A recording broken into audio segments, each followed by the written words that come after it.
रावण को परास्त करना 2 मिनट का काम है। क्योंकि बाली 3 बार रावण को परास्त कर चुका है। सुग्रीव को तो पता भी नहीं है रावण कैसा दिखता है। बाली तो मार लगा चुका है। बाली ने तो पीटने के बाद उसकी पोटली बनाई, यहां दबाई और 7 सागरों के चक्कर लगाए। लेकिन राम ने बाली को नहीं चुना, क्योंकि बाली खल पात्र है। उसने अनुज वधू के साथ दुराचार किया है, इसलिए राम ने सुग्रीव को चुना, जबकि राम के प्राण संकट में है।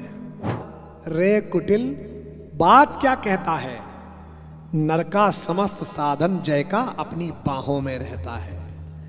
तेरी सहायता से, ये चरित्र है कर्ण का जो मैं राम के मंच पर कर्ण को याद कर रहा हूं। तेरी सहायता से जय तो मैं अनायास पा जाऊंगा, आने वाली मानवता को पर क्या मुंह दिखलाऊंगा। पहला ही प्रश्न, योग्यता सांलुके। जीवन में जब भी अवसर मिले तो सत्य और सफलता में से किसे चुनना चाहिए, क्योंकि मैंने कई बार झूठों को जीतते हुए देखा है। बेटा मैंने भी देखा है, तूने तो एक बार ही देखा, मैंने कई बार देखा है। 21 साल की बिटिया है ये। क्या सिर्फ मंजिल महत्वपूर्ण है या रास्ता भी? आपका राम क्या कहता है? ये जो सांलुके है, इसको 2 दिन में जो सुना इसने और आज जो सुनेगी, मैं आशा करता हूं कि इसके जीवन में वही प्रकाश जलेगा जो राम को सुनने के बाद चलता है। ये तो महाराष्ट्र है और ये पुणे है, जहां बाबा तिलक ने बताया है कि बंधन में होना बाध्य होना नहीं है। अंग्रेजों ने उनका शरीर मांडले जेल में बंद कर दिया, लेकिन अंग्रेज उनकी चेतना नहीं रोक पाए। श्रीमद् भागवत गीता पर जो बाबा तिलक ने भाष्य लिख दिया, बड़े से बड़े विद्वान भी ऐसा भाष्य नहीं लिख पाएंगे जो उन्होंने जेल में रहकर लिख दिया। राम का पूरा जीवन यही सिखाता है कि यदि साधन पवित्र नहीं है तो साध्य पवित्र हो ही नहीं सकता। हम अक्सर इस समस्या से जूझते हैं, मैं भी जूझा हूं। अब तो वहां वो मिट गई, पिछले 10 वर्ष से मिट गई। कबीर कहते ना, जब मैं था तब हरि नहीं, अब हरि है मैं ना है। सब अंधियारा मिट गया जब दीपक देखा मां है। कहां का दीपक? अंदर का। इसलिए तुलसीदास जी कहते हैं, राम नाम मणि दीप धर। कहां पर धर उस राम के नाम के दीपक को? जबान पर। जिससे क्या होगा? अंदर बाहर दोनों तरफ उजियारा आएगा। अंदर भी उजियारा जाएगा, बाहर भी उजियारा जाएगा। तो साध्य अगर पवित्र नहीं है तो साधन तो अपवित्र होगा ही, लेकिन साध्य को पवित्र रखना है तो साधन को भी पवित्र रखना पड़ेगा। कई बार ऐसा लगता है कि लोग जीत गए हैं। इसने अच्छी बात क्या कही लड़की ने? आपका राम क्या कहता है? आपका राम कहने में इसको ये तो पता है कि इसके अंदर भी एक राम है, और मैं तो पूरे विश्व में बोलता ही फिर रहा हूं कि अपने अपने राम, तेरे अपने राम, मेरे अपने राम। एक राम राजा का बेटा, एक राम अंतर में बैठा, और दोनों ही राम सत्य हैं। जो राम को मान रहे हैं वे भी सत्य हैं। जो कह रहे हैं राम का नाम सत्य नहीं है, वो आज नहीं मानेंगे, जब मुंद जाएगी अंतिम बार तब मानेंगे, क्योंकि पूरा गांव उनके पीछे कह रहा होगा कि राम का नाम सत्य है, राम का नाम सत्य है, राम का नाम सत्य है। दुर्भाग्य ये है कि वो जीते जी नहीं मान पाएंगे कि राम का नाम सत्य है। राम कथा यही सिखाती है कि साधन और साध्य दोनों पवित्र होने चाहिए। राजनीति और शक्ति हो, वो बड़ी फिसलाती है। हमारे एक कवि थे, बाल कवि बैरागी। बैरागी जी बहुत बड़े कवि थे, मंत्री रहे, कांग्रेस में 2 बार सांसद रहे, 3 बार विधायक रहे। ऐतिहासिक चुनाव हारे 4 वोट से एक बार लोकसभा का, जब राजीव गांधी जी प्रधानमंत्री बने। लोग कहते हैं कि अगर जीत जाते तो बहुत बड़े और आगे जाते, लेकिन कवि, अद्भुत कवि, दिनकर जी के बाद के वीर रस के सबसे बड़े कवि, कविताएं लिखते थे। पहली बार विधायक बने और मंत्री बन गए, किस चीज के? खाद्य एवं नागरिक आपूर्ति मंत्री। तो कादम्बिनी के संपादक राजेंद्र माथुर ने उनको चिट्ठी लिखी कि मंत्री जी, अंदर कवि शेष रह गया हो तो एक कविता भेज देना। अब ये ताना था एक राजनेता जिसने कविता का पथ छोड़कर शुक्र का पथ इस्तेमाल किया है। आप जानते हैं ज्योतिष में शुक्र राजनीति की दशा है। उन्होंने उत्तर में खत लिखकर भेज दिया। उन्होंने लिखा कि एक बार फिर जीवन का रथ मुड़ा शुक्र के पथ पर, राजनीति ने डोरे डाले फिर लेखन के व्रत पर। और ये बात आगे बैठे राजनेता समझते होंगे, मैंने भी भोगा है उसे। लक्ष्मण रेखा बड़ी क्षीण है, बड़ी क्रूर है काई, कदम कदम पर फिसलाती है रेशम सी चिकनाई। अंदर का जो अपसंस्कार है वो आपको बहुत प्रेरित करता है। अब तय होता है कि ये संबोधित कैसे हो। ये संबोधित होता है आपके संस्कार से, आपके परिवार से, आपके स्वाध्याय से और आपके सत्संग से। हमारे साथ जो सब लोग थे सब चोरी वोरी में फंस गए बेचारे, हम बच गए। किसी ने हमसे पूछा आप कैसे बच गए? आपने भी बड़ा पूरा सब आपके ही पीछे था। मैं 4th क्लास में था तो मेरे यहाँ 80 के दशक की बात है, जो पुराने लोग होंगे उनको याद आ जाएगा।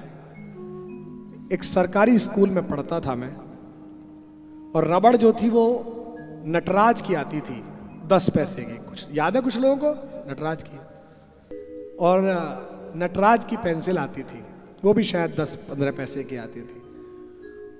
तभी एक नए प्रकार की रबड़ आई जो बहुत महंगी थी, 5-10 रुपए की थी। वो किसी कैरेक्टर के पेट में होती थी, है ना, ऊंट के पेट में, शेर के पेट में, खोलो फिर रबड़ निकलती थी, महंगी थी वो। तो मुझे बहुत भाई, उस रबड़ में खुशबू भी थी, सेंट डला हुआ होता था, याद है? तो मेरा बड़ा मन कि ये रबड़ मुझे मिल जाए। बच्चा था मैं, सबसे छोटा 5 भाई बहनों में, सबका दुलारा, और बोलता बहुत था, कविताएं याद रहती थी। तो मोहल्ला, परिवार, रिश्तेदार, स्कूल, सब में वंदना में खड़े हो जाओ, तुम कविता सुनाओ। तो मैंने अपनी माँ से कहा कि ये रबड़ मुझे दिला दो, क्योंकि पिता से तो कह ही नहीं सकते थे। आप बोल के देख लो, माँ में मुंह खुल जाता है, माँ, बाप में बंद हो जाता है, बाप। यानी कि जिसके सामने आवाज खुल जाए वो माँ, और जिसके सामने आवाज बंद हो जाए वो। तो मैंने माँ से कहा कि मुझे रबड़ दिला दो। माँ ने मेरे भाई से कहा, कौन सी रबड़ मांग रहा है, रो रहा है, देखो। उस सामने स्टेशनरी की दुकान पे गया, बोला माँ वो तो 10 रुपए की है। उन दिनों दूध आता था 1 रुपए लीटर, देसी घी आता था 21 रुपए का, मुझे याद है। तो मेरी माँ ने कहा नहीं, आधा किलो घी खिलाऊंगी, रबड़ क्यों दिलाऊं? रबड़ नहीं मिली, मन में लोभ आ गया। मेरे साथ एक बच्चा पढ़ता था, वो शहर के सबसे धनाढ्य सेठ जी का बेटा था, मेरा दोस्त था, थोड़ा कम पढ़ता था, सेठ जी का था तो कम ही पढ़ता, मेरी किताब विताब ले लेता था, मुझसे पूछ लेता था, उसे सब सुविधाएं उपलब्ध थी। वो प्रीमियर पद्मिनी एक गाड़ी होती थी, उससे स्कूल आता था, और हम अपना बस्ता लेके पैदल मार्च, दाएं से आगे बाएं मुड़ेगा। तो उसके 2-3 रबड़ उसने खरीदी थी, तो मैंने उसकी एक रबड़ चुरा ली। मुझे आज भी याद है, वो एक गेंडा था, गेंडा, उसके पेट में वो रबड़ थी। मैं ले आया, शाम को होमवर्क करने बैठा तो मेरी माँ बैठती थी हम सब बच्चों को पढ़ाने के लिए। वो खुद तो 11वीं पास है मेरी माँ, बट उन्हें अनुशासन पता है कि वो बैठी रहेंगी तो ये पढ़ेंगे, इसलिए चाहे किताब खोले रहे लेकिन बैठा रहे। वो जो अनवरत अध्ययन का संस्कार बचपन में डाला, वो आज भी इस हालत में है कि बिना 30-40 पेज पढ़े नींद नहीं आती है जब तक किताब ना पढ़ना। तभी का संस्कार है। माँ ने रबड़ देखी। माँ ने पूछा रबड़ कहां से मिली? तो चतुराई आगे आई। जब लालच आता है तो लालच को जस्टिफाई करने के लिए कुतर्क आता है। ये जितनी भी बात चल रही है अयोध्या के खिलाफ, राम के खिलाफ, जो बोल रहे पता उन्हें भी है कि राम इस देश के मन प्राण में बसा हुआ है, लेकिन अब एक बार बोल दिया है तो कुतर्क कर रहे हैं, लगातार लगे हुए हैं। जनता भी समझ रही है। तो मेरी माँ ने मुझे कहा कि रबड़ कैसे मिली? तो मैंने कहा कि जब मैं स्कूल से आ रहा था तो रास्ते में पड़ी मिली। खोया पाया सामान तो किसी का भी हो सकता है, किससे पूछूंगा इस 500 बच्चों के स्कूल में? तो मेरी माँ ने कहा ठीक। मैं रात्रि में अपनी माँ के पास सोता था, क्योंकि तीसरी चौथी क्लास में था, तो समझ लीजिए 8-9 साल का रहा हूँगा। आजकल का समय नहीं था कि बच्चा 15 साल का हो गया LKG में जा रहा है। आजकल तो प्री, फिर UKG, LKG, फला पता नहीं क्या क्या करते हैं। तो मेरी माँ ने मुझसे कहा कि उठो यहाँ से, अपनी चद्दर उठाओ और वो भाइयों के कमरे में जाके सो। मैंने पूछा क्यों? उसने कहा कोई बात नहीं। मैं रुआसा हो गया। वो रबड़ जिसकी लेके आए हो ना, कल उसकी रबड़ दे आना, फिर मेरे पास आके सोना। मैं अगले दिन रबड़ दे आया। वो बच्चा वहां पढ़ने बैठा, मैंने नीचे रबड़ गिराई और मैंने उसे कहा अरे गौरव तेरी रबड़ गिर गई। वो बोला अरे मैं तो ढूंढ ही रहा था यार, कहाँ चली गई? उसने रबड़ ले ली। अगर उस दिन मेरी माँ ने मेरे रबड़ चुराने के अपराध को जस्टिफाई कर लिया होता कि कमाल आया, तो आज मैं भी वहीं होता जहां वहां बैठे हुए सारे के सारे, वहीं मैं भी। तो साध्य और साधन की शुचिता ये राम की कहानी सिखाती है। ये बिटिया जो सालू के, इसने पूछा है आपका राम क्या कहता है? मैंने झूठे लोगों को जीतते हुए देखा है। फिल्म देखती है बेटा 3 घंटे की, 2.5 घंटे की। 2 घंटा 50 मिनट की फिल्म हीरो की नहीं होती, खलनायक की होती है। वो शहर पे कब्जा करता है, लोगों को परेशान करता है, अपहरण करता है, बलात्कार करता है, लोगों का खून चूसता है। अचानक किसी झोंपड़ी से किसी माँ का लाल पैदा होता है और आखिरी सीन में मार मार के उसका भुस बनाता है। पूरा देश ताली बजाता है। तो याद रखो, रावणों की लंका 100 साल चले या 200 साल चले, एक ना एक दिन किसी कौशल्या के बेटे को घर से निकलना है और रावण की लंका में आग लगानी है। यह तय बात है। समय की प्रतीक्षा है। राम कथा ने तो सुनाया ही है। इस बिटिया ने पूछा है कि सत्य को चुनूं कि असत्य को चुनूं? बाली और सुग्रीव में चुनने के समय राम के मानस में यही सवाल आया होगा। बाली को चुनने तो अभी काम हो जाएगा, रावण को परास्त करना 2 मिनट का काम है। क्योंकि बाली 3 बार रावण को परास्त कर चुका है। सुग्रीव को तो पता भी नहीं है रावण कैसा दिखता है। बाली तो मार लगा चुका है। बाली ने तो पीटने के बाद उसकी पोटली बनाई, यहां दबाई और 7 सागरों के चक्कर लगाए।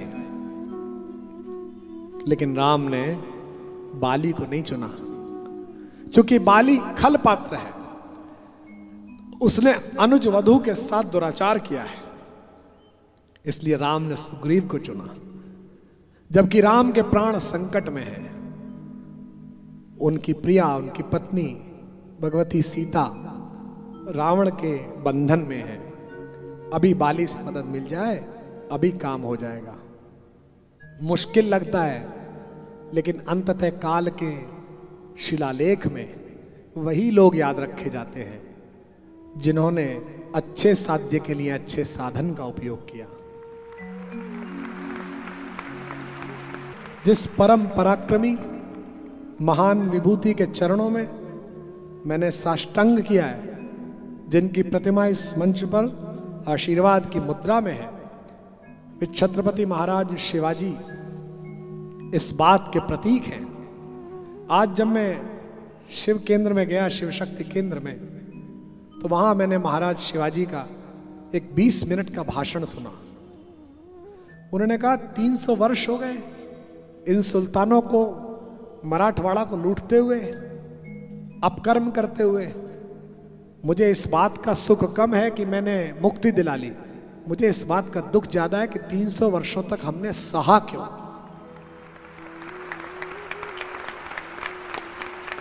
महाराज शिवाजी हो, महाराणा प्रताप हो, या एक छोटी सी रियासत की रानी जिसने अपने वैधव्य में अपने नवजात शिशु को पीठ के कंधे से बांधा और अपने अश्व की वल्गाएं अपने दोनों दांतों में दबाकर कहा, जब तक लहू की अंतिम बूंद प्राणों में शेष है, अंग्रेजों की औकात नहीं कि मेरी झांसी पर कब्जा कर सके। एक बात सारी कथाएं कहती हैं जो इस बिटिया को आपका उत्तर के रूप में पहुंचेगी। युद्धों में इतिहास इस बात से नहीं लिखे जाते कि जीत किसको मिली, युद्ध के इतिहास में प्रासंगिकता इस बात की होती है कि गोली छाती पर खाई कि पीठ पर खाई।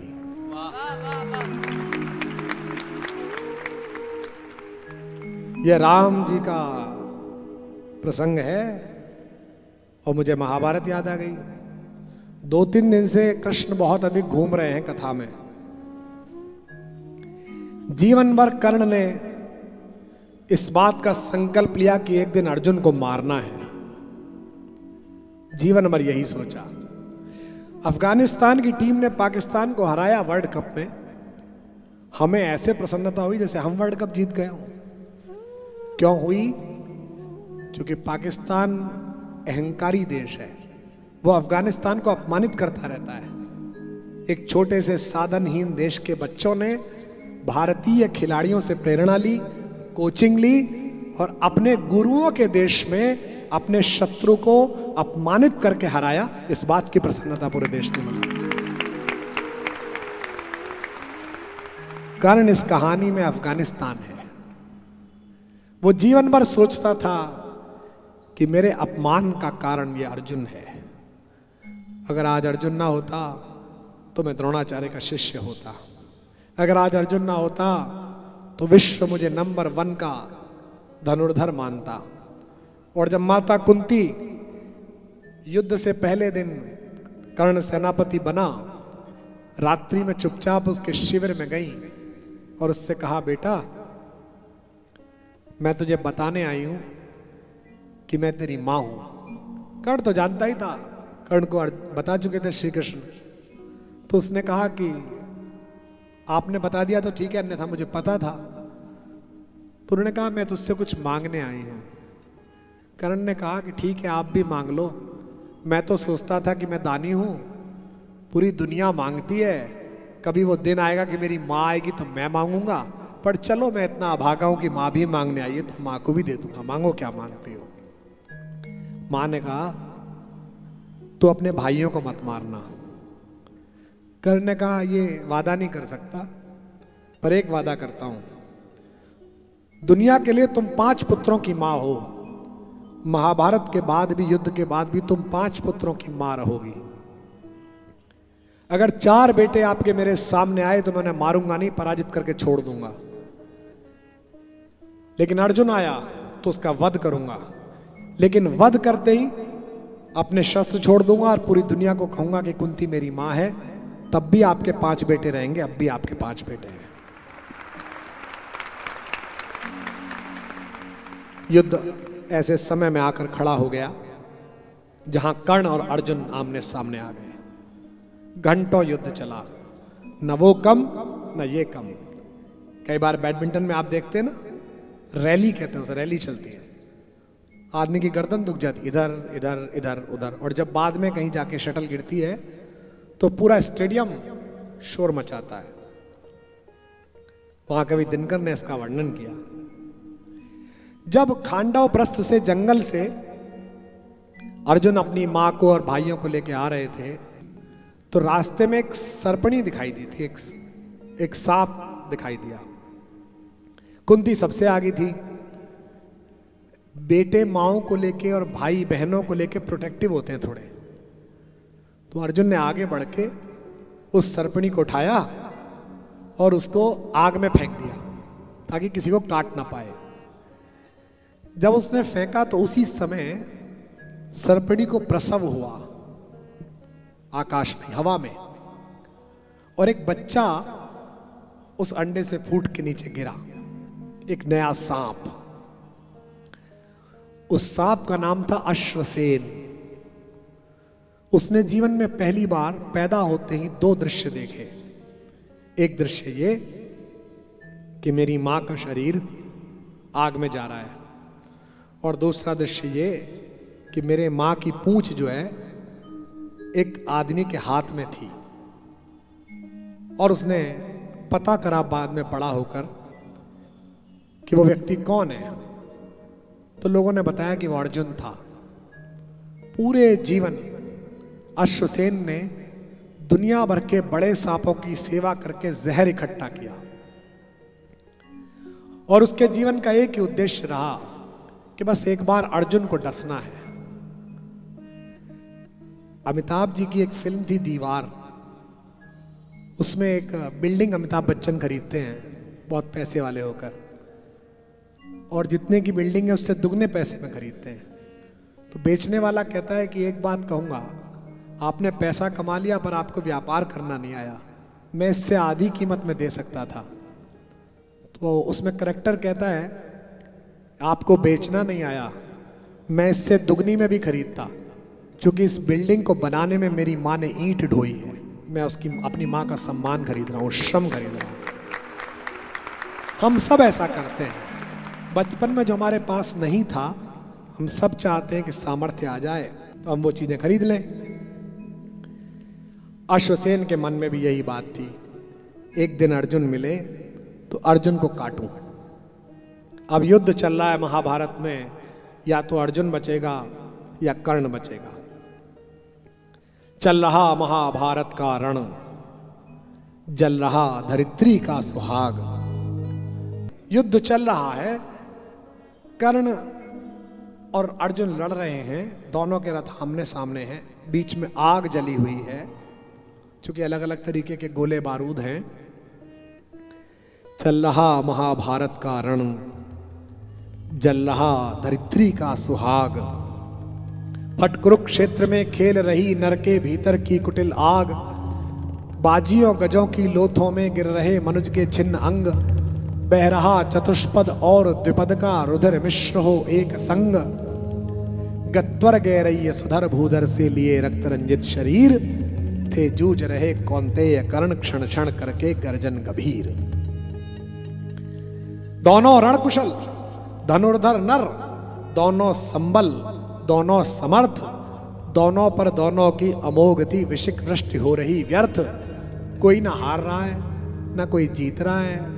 कृष्ण भी परेशान है, मामा शल्य जो कर्ण का रथ चलाते हैं वो भी परेशान है।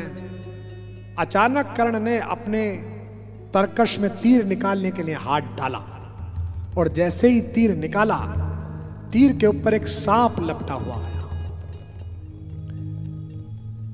उसने बाहर निकलकर कहा, कहता कि कर्ण में अश्वसेन, ओ कर्ण मेरा नाम अश्वसेन है, मैं दुनिया के सबसे जहरीले सांपों से भी ज्यादा जहरीला हूं, और आज तेरा और मेरा दुश्मन एक है। तुझे लड़ने की जरूरत ही नहीं है, मैं आग को पार नहीं कर सकता। तो बस इतना कर, इसी तीर पर मुझे लपेट कर अर्जुन के रथ पर फेंक दे और फिर लड़ने लग।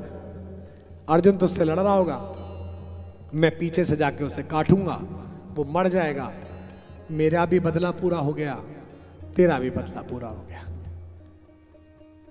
ये जो बिटिया है साल्लुखे, बेटा तू इसकी जगह होती तो क्या करती?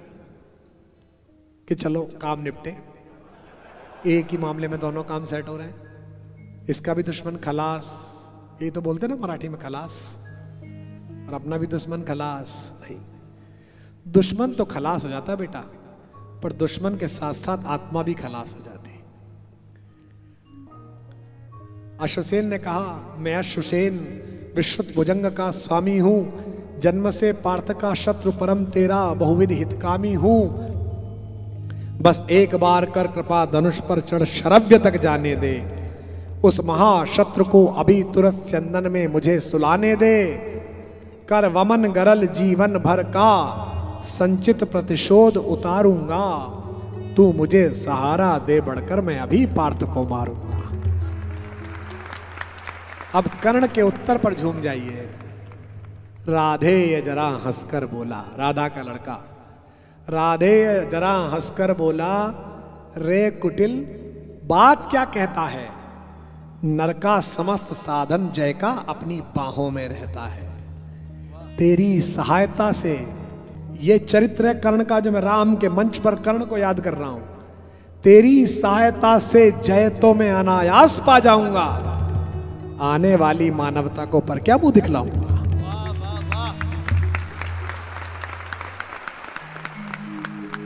तेरी सहायता से जय तो मैं अनायास पा जाऊंगा, आने वाली मानवता को पर क्या मुख दिखलाऊंगा। संसार कहेगा जीवन का सब सुकृत कर्ण ने क्षार किया, प्रतिभटके वध के लिए नीच ने सर्पों का सहाय लिया। कर्ण ने कहा, अरे अश्वसेन, रे अश्वसेन, तेरे अनेक वंशज हैं छिपे नरों में भी, सीमित वन में ही नहीं बहुत बसते प्रोग्राम घरों में भी। ये नरभुजंग मानवता का पथ कठिन बहुत कर देते हैं। अंदर राम पालना है या रावण पालना है, ये आपके ऊपर है। इसलिए मुझे लगता है कि इस बिटिया को उत्तर तो मिल गया होगा। जहां तक इसने ये बात कही कि सत्य के साथ रहने में चिंता बहुत होती है कि क्या करें। ये पुलिस के अधिकारी बैठे हैं, मैंने 10 साल जीवन का ऐसा जिया है जो रोज इनसे सत्संग हुआ है, लेकिन उसके बाद भी ईश्वर के ऊपर जो भरोसा था उसके कारण इस सदगति में हूं आज जहां हूं।